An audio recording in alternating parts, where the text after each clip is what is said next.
Praise the Lord, brothers and sisters, and thank you, brother Rashish and sister Deborah, for giving me this time. मुझे ये time देने के लिए कि मैं आके आपका um, खुदा का वचन बांट सकूं, खुदा का गीत गा सकूं, और काफ़ी टाइम से हमने पोस्ट नहीं किए हैं। एज एक्चुअली मैं एक टीचर हूँ, तो उसके हिसाब से सुबह और शाम को और दोपहर को थोड़ा हेक्टिक हो जाता है। But I am trying my best by the grace of the Lord. आज मुझे टाइम मिला है कि मैं आके यहाँ पर पोस्ट कर सकूँ एंड लाइव जा सकूँ। And so I hope I hope that everything जो भी मैं बोलने वाला हूँ विल टच योर हार्ट, आपका आपका हृदय को टच करे। बिकॉज जो खुदा का हृदय है हमारे अंदर है, खुदा का रूह है हमारे अंदर है।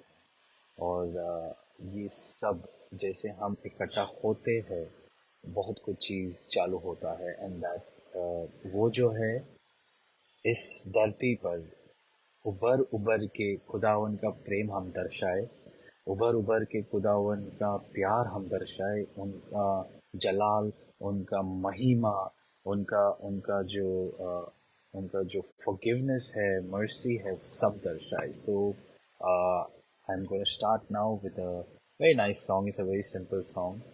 और वो ये एपिसोड्स के स्टार्टिंग में भी एक एपिसोड में मैंने गाया था, but I don't know, my heart is telling to sing that again. प्यासा हिरन जैसे ढूंढे है जल को, वैसे प्रभु मैं तुझे खोज रहा, वैसे प्रभु मैं तुझे खोज रहा। प्यासा हिरन जैसे ढूंढे है जल को, वैसे प्रभु मैं तुझे खोज रहा, वैसे प्रभु मैं तुझे खोज रहा। तेरी पूजा निस दिन करता रहूं मैं, तेरी पूजा निस दिन करता रहूं मैं।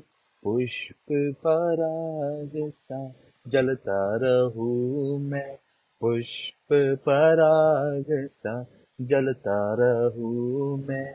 प्यासा ही रहे जैसे ढूंढे है जल को, वैसे प्रभु मैं तुझे खोज रहा, वैसे प्रभु मैं तुझे खोज रहा।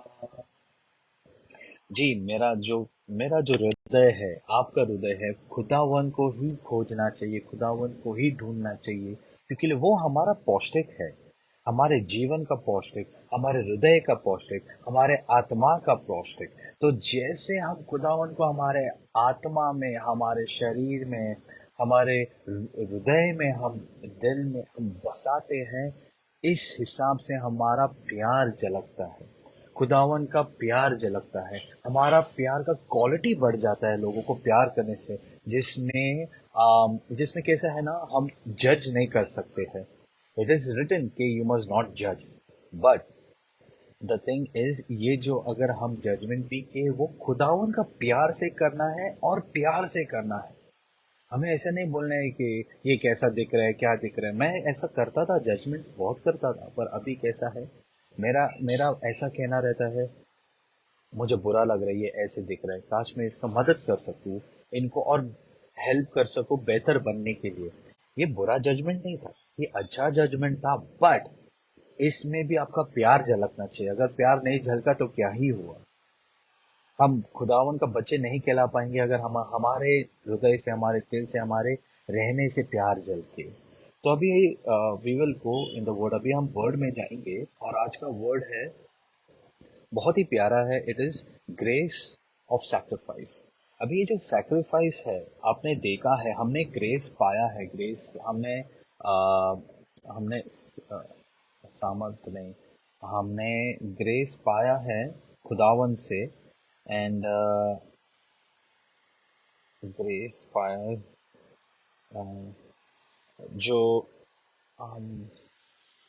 खुदा ने उनका जो जान हमारे लिए दिया है, when he gave his life for us, okay, that's sacrifice. वो जो उन्होंने त्याग, खुद को त्याग कर दिया। जब खुदावन ने खुद को त्याग किया, उसके बाद क्या हुआ? हमें आजादी मिली, हमें चंगाई मिली वो त्याग के वजह से। बिकॉज वो त्याग टर्न्ड इनटू ग्रेस। ये जो ग्रेस है इज फ्री। तो ये ये मुफ्त आता है। No one gives money for that. Okay, तो आपको कोई गिफ्ट देता है, क्या आप उसको वो गिफ्ट के लिए बदले में पैसे देते हो? नहीं। वो एक गिफ्ट है, तो किसी के हृदय के द्वारा से आता है, हृदय के द्वारा प्यार से आता है हमारे लिए। तो यहाँ पर जो है ना, अम, जब हम हम जब हम खुदावन में रहते हैं, तो वो ग्रेस हमें मिलने के वजह से खुदावन एक एक चीज हमारे दिल में दर्शाता है। ही हैज टोल्ड अस, उन्होंने उन्होंने हमें कहा है कि जब whenever you you are going the world, जब भी आप दुनिया में जाते हो मेरा प्यार लेकर, आपको दिखाना है कि पहले उन्होंने हमसे प्यार किया। तो खुदावन ने पहले हमसे प्यार किया, इसलिए हम प्यार कर सकते हैं। खुदा ने हमारे लिए त्याग दिया उनका जान, इसलिए हम उनके लिए हमारा त्याग कर सकते हैं जान। इसके लिए हम हमारा जान उनको त्याग कर सकते हैं। तो ये जो त्याग है ना, इट्स लिविंग सैक्रिफाइस एक्चुअली। तो इसमें हम रोमियो की किताब 12 चैप्टर 1 अध्याय में देखेंगे। इंग्लिश में पढ़ूंगा। आई beseech you therefore brethren by the mercies of God that you present your bodies a living sacrifice wholly acceptable to God which is your reasonable service। अभी यहाँ पे sacrifice to God क्या होना चाहिए? Means you have to take care of your body। और taking care of your body सिर्फ exercise करना नहीं है। आप कुछ भी खाते हो, जंक जंक फूड खाते हो, अभी आप एक्शंस भी जंक एक्शंस करते हो, बात बात अच्छी तरीके से नहीं करते हो, गाली देते हो। आप ही नहीं, आई नॉट स्पेसिफिकली, मैं आपको नहीं बोल रहा हूँ, मैं मेरे भी बोलता रहेगा। कोई भी शब्द जो किसी को हर्ट करे, वो हो गया बैड वर्ड। बिकॉज और जो किसी को प्यार लगे, कोई किसी को पसंद आए, वो गुड वर्ड हो गया। It is simple as that. Bad word सिर्फ गाली नहीं होता। बैड वर्ड ऐसा भी होता है जिसमें आपने अगर आपने कुछ किसी को गलत कहा, वो बैड वर्ड हो गया इन वन सेंस। अभी लोगों को लगता है बैड वर्ड सिर्फ गाली होते हैं, नहीं। कुछ कुछ नेगेटिव वर्ड्स भी गाली आप बोल सकते हो उसको, आप उनको बैड वर्ड बोल सकते हैं। इसलिए यहाँ पर खुदा ने कहा है कि जो मेरे भाई बहन, मैं आपको, so my dear brothers and sisters, मैं आपसे प्लीड करता हूँ, मैं आपसे विनंती करता हूँ कि आपके जो बदन है, आपके जो अंग है, आपका जो हृदय है, आपका जो आपका जो लाइफ है, आपका जो बॉडी है, make it as a living sacrifice. मतलब आप जीते जीते आप एक त्याग बनते रहो खुदावन के लिए। बिकॉज इसमें क्या है ना, अभी अगर आपको पानी पूरी खाना है, आपको वड़ा पाव खाना है, आपको छोले भटूरे खाना है, तो वो आपको सेटिस्फाई करेगा ना आपका टेस्ट को। क्योंकि मुझे भी कभी कभार ये सब खाने को मन करता है, मैं बहुत कम खाता हूँ, ज़्यादा नहीं। तो अगर मैंने वो चीज़ नहीं खाया, तो मैंने वो चीज़ त्याग दिया हूँ फॉर माई हेल्थ। तो यहाँ पर खुदावन बता रहे कि आपको त्याग देना है। और ये जो त्याग आप दोगे, आप एक लिविंग सेक्रीफाइस, जीते जागते त्याग जो बनोगे, वो एक्सेप्टेबल है, वो खुदावन को आकर्षित करता है। बिकॉज अभी अभी जब आपके पास कोई चीज है घर पे, उसको आप धूल खाने के लिए बैठेंगे? नहीं, बिल्कुल नहीं। धूल खाया और आपको दिख गया कि ये धूल खा के वो बैठा है, तो आप उसको साफ करेंगे ना। तो आप सोचो कि आपका जो बदन है, हृदय में का बात नहीं कर रहा हूँ अभी, इंटरनल हृदय का बात नहीं कर रहा हूँ मैं, अभी बोल रहा हूँ फिजिकल अपियरेंस का, कि उसको साफ क्यों नहीं करते? Why don't you keep that healthy? Why don't you keep that clean? So this is what the Lord wants from us. खुदावन को ये हमसे चाहिए कि हम एक जीता जागता त्याग बने उनके लिए, ताकि जब हम when we are becoming living sacrifice, हम सैक्रिफाइस कर रहे हैं हमारे जंक फूड, जिससे हमारा हेल्थ को प्रॉब्लम आ सकता है, हमारे हमारे बैड हैबिट्स, जिससे खुदावन का वचन बांटने के लिए प्रॉब्लम आ सकता है। सो दिस इज ये होता है त्याग। त्याग सिर्फ वो नहीं होता कि अ, जो हमें ऐसा लगता है कि ये हम त्याग दे रहे, नहीं। त्याग बहुत सारी चीज़ों में आता है। जब आप कोई सेटिस्फैक्शन आप ढूंढते हो, खाने में सेटिस्फैक्शन, घूमने में सेटिस्फैक्शन, वेकेशन में सेटिस्फैक्शन, किसी से बात करने में सेटिस्फैक्शन, ये सब जब आप खुदावन के लिए त्याग दोगे, तो that is an acceptable offering to the lord, and this is how you worship him. इसमें हम खुदावन को महिमा देते हैं, जलाल देते हैं, उनका उनका उन उनको वर्शिप करते हैं। इट्स नॉट जस्ट हमारे गाने में, इट्स नॉट जस्ट हमारे प्रेयर में, पर हमारी चाल चलन और चलने में भी एक सैक्रिफाइस होना चाहिए, माय ब्रदर्स एंड सिस्टर्स, कि हम खुद को त्याग ऐसे करें कि सिर्फ दिखने में नहीं, फील अच्छे फील होने में। अभी आप, if you like one type of food and आपको मालूम है कि वो आपका हेल्थ को हर्ट करने वाला है, and and by the way your body, आपका और मेरा body is the temple of the holy spirit. आपको लगता है temple of the holy spirit को खराब रखना चाहिए? आपको लगता है temple of the holy spirit को अनहेल्थी रहना चाहिए? अगर मंदिर, जो खुदावन का मंदिर, अभी अभी समझो आप चर्च में गए, चर्च में अगर साफ सफाई नहीं है, तो आपको, शायद हम जाएंगे, बोलेंगे ठीक है खुदावन का मंदिर है, साफ सफाई नहीं है तो क्या हुआ, हम खुदावन के लिए आ रहे हैं, बट वो that is not acceptable to God. वो खुदावन को एक्सेप्ट नहीं करता, बिकॉज खुदावन का मंदिर, उनके चर्च को आप साफ नहीं करेंगे तो क्या फायदा? अगर आपका दिल साफ नहीं रहेगा, खुदावन बोलते हैं ना उनके कलाम में, साफ नहीं रहेगा तो क्या ही फायदा। वैसे ही अगर आपका बदन, आपका इंटरनल्स, आपका जो लिवर, किडनी, इंटेस्टाइन्स, अगर ये हेल्थी और साफ नहीं है, तो फिर ये आपका होली स्पिरिट का ड्वेलिंग प्लेस कैसा हो गया? ये आपका होली स्पिरिट का स्थान, रहने का स्थान कैसे बनेगा?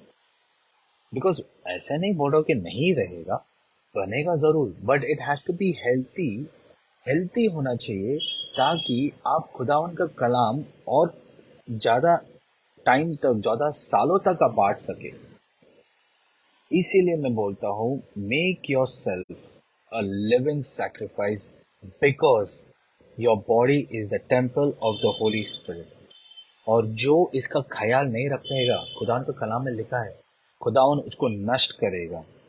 हम अभी वो इसमें जाते हैं, हम वो वचन में जाते हैं, तो इसमें ना खुदावन ने कहा है, और आपको मालूम नहीं, ये पहला कोरिन्थियंस 6:19 में, क्या आपको मालूम नहीं कि आपका जो शरीर है खुदावन का मंदिर है?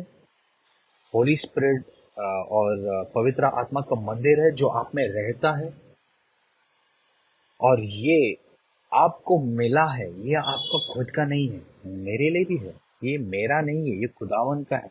इसलिए मुझे ये क्लीन और साफ रखना है, अपीयरेंस पे भी, अंदर से भी फिट भी रहना है, हमारा स्पिरिट को भी फिट रहना है, और हमारा बॉडी को भी फिट रहना है खुदावन के लिए, क्योंकि हमें खरीदा गया है खुदावन का बहुमूल्य लहू से। पैसे से नहीं खरीदा बॉस, जेवर से नहीं खरीदे, सोना से नहीं खरीदे, उनके बहुमूल्य लहू से हमें खरीदा गया है। तो इसीलिए हमें खुदावन के लिए एक जीता जागता त्याग रहना है। We have to be a living sacrifice that will glorify God, that our body will glorify God. इसमें एक कलाम भी ऐसा है कि शरीर का जो शरीर का कुछ लाभ नहीं है, परंतु आत्मा का सब लाभ है। बट उसमें वो अलग कॉन्टेक्स्ट में कहा गया है।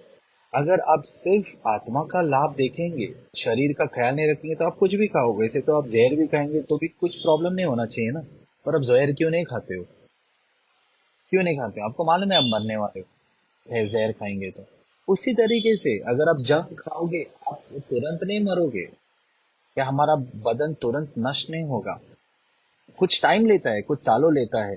वो हमें अंदर अंदर से खाना चालू करता है, अनहेल्थी करता है, तो धीरे धीरे टाइम से हमें कष्ट रहेगा, डायबिटीज़ हो सकता है, हार्ट प्रॉब्लम हो सकता है, लिवर प्रॉब्लम हो सकता है, किडनी प्रॉब्लम हो सकता है, फिर कोलेस्ट्रॉल हो सकता है, और धीरे धीरे करके हम हमारे जो जीने का स्थान है वो कम ही हो रहा है ना, उसके वजह से हमारे बैड ईटिंग हैबिट से हमारा हमारा जीने का जो वर्ष है वो कम हो रहा है। तो मतलब you are literally killing the temple of the holy spirit. आप खुदावन का जो मंदिर को धीरे धीरे आपके सेटिस्फैक्शन के लिए, आपके टेस्ट के सेटिस्फैक्शन के लिए आप धीरे धीरे करके उसका लाइफ कम कर रहे हो, तो आप खुद को ही प्रॉब्लम में डाल रहे हो। बट खुदावन ने बोला है, आई वॉन्टेड, हमें मुझे, खुदावन बोलता है, यीशु बोलता है, मुझे आपका बदन एक जीतता जागता त्याग चाहिए मेरे लिए, क्योंकि ये तुम्हारा खुद का नहीं, मैं मतलब ये एशली का भी खुद का नहीं, बल्कि उनका है जिन्होंने हमें दिया है। तो माय ब्रदर्स एंड सिस्टर्स, याद रखो, we are a living sacrifice. हम एक जीतता जागता त्याग एक खुदावन के लिए, उनका महिमा, उनका जलाल के लिए। और हमारा बदन जैसा हेल्थी रहता है, मैं सिर्फ फिट नहीं बोलूंगा, हेल्थी रहे वो, ऐसा मसल्स के साथ जरूरत नहीं है रहने के लिए। ये दिस इज माई लाइफ, ये आई लाइक दिस, तो उस हिसाब से मैं रहता हूँ। आपको मेरी तरह बिल्कुल बनना नहीं है। आप हेल्थी रहो, वॉकिंग करो, जॉगिंग करो, हल्का सा एक्सरसाइज करो। अगर आपको कुछ ऐसा जंक खाने को मन करे, छोड़ दो। हफ्ते में एक बार या 15 दिन 20 दिन में एक बार खाओ। वो खुदावन को जलाल देगा, क्यों? क्योंकि वो टाइम पे आपने 15 दिन के लिए आपने आपका बॉडी को हेल्थी रखा है। और आपने फिर 15 दिन के बाद एक कुछ थोड़ा सा जंक खाया, तो वो इफेक्ट बिल्कुल नहीं गिरेगा। अभी अगर आप रोज साफ कर रहे हो मंदिर को, या एक चीज को, आप एक शो पीस को रोज साफ कर रहे हो, और रोज अगर एक दिन का गंदगी आया, तो आपको उससे कुछ फर्क नहीं गिरेगा। पर आप अगर 2-2 साल के बाद, 2-3 साल के बाद साफ कर रहे हो, तो पूरा आप एक ऐसा उंगली ऐसा स्वाइप करेंगे तो कितना गंदगी दिखेगा, तो आपका दिमाग को इरिटेट नहीं होगा? तो सोचो, अगर आपका लाइफ ऐसा है, आपका बॉडी ऐसा है, देन हाउ आप खुदावन का जो वचन है कैसे बांट पाएंगे? हेल्थी नहीं तो कहाँ जाएंगे आप? अब खुदावन का जलाल और खुदावन का वचन बांटने के बदले आप अस्पताल में जाएंगे। लोग आपको आके खुदावन का महिमा बांटेंगे, खुदावन का वर्ड बांटेंगे। आप जाने के बदले वो लोग आपके पास आएगा। क्या फायदा हुआ आपका? क्या पर्पस हुआ आपका? कुछ फायदा नहीं हुआ। So my brothers and sisters, keep your body healthy. आपका स्पिरिट फिट तो है ही, और आपका बॉडी भी फिट होना चाहिए। इसीलिए मैं कहता हूँ, स्पिरिट फिट तो बॉडी फिट। बिकॉज जब आप खुदावन का कलाम और वचन जब आप रीड करते हो, उसका कंटेक्स्ट में भी रीड करना चाहिए। वो context is very important. You need to know and ask the holy spirit. मैं जो बोल रहा हूँ शायद गलत भी हो सकता है, पर आप खुदावन को पूछो ना, कहाँ गया है ना वचन में, कलाम में कहाँ गया है कि यू हैव टू, आपको परखना भी है कि किसने जो आपको बोला है वचन के द्वारा वो सही है या गलत है। आपको खुद ही परखना है। तो आप खुद परखो। मेरे वीडियो के बाद आप खुद जाओ, देखो, टाइम स्पेंड करो। That's when you will understand. Heavenly father, thank you. खुदावन, शुक्रगुजार हूँ कि आपने मुझे ये टाइम दिया है, आपके लिए मैं वक्त बिता सकूँ, मेरे भाई बहन के लिए, मेरे खुद के लिए एक वक्त बिता सकूँ कि आपका कलाम बांट सके। Thank you, Father. Glory to your name. I make this prayer in Jesus' mighty name. Amen. Thank you, brothers and sisters, and I will meet you in the next episode. By God bless. Praise the Lord.